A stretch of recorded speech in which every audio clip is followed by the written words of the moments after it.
ធ្លាប់ខំយកអូនចេញពីភ្លើងពណ៌នួនសង្ឃឹមឲ្យអូនមានជីវិតថ្មីល្អប្រសើរ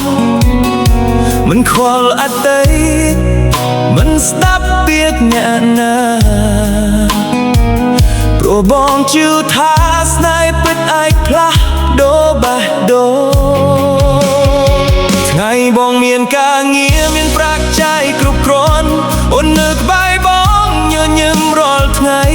តែពេលជីវិតដួលការងារក៏បាត់បង់ទើបដឹងស្នេហ៍មួយនេះមិនរឹងមាំដូចកិន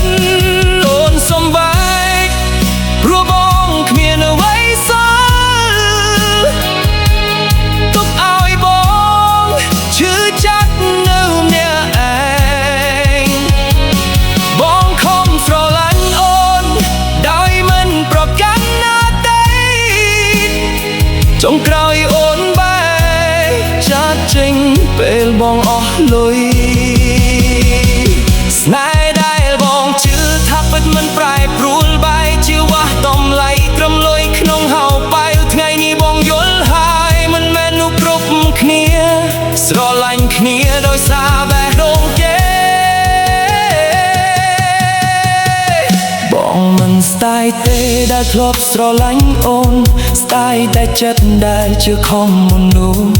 ឈឺម្ដងនេះនឹងចាំជាមេរៀនកុំយកជីវិតទៅដាក់លើស្នេហ៍ដែលមានលក្ខខណ្ឌតាន់បើថ្ងៃណាបងអាចឈរ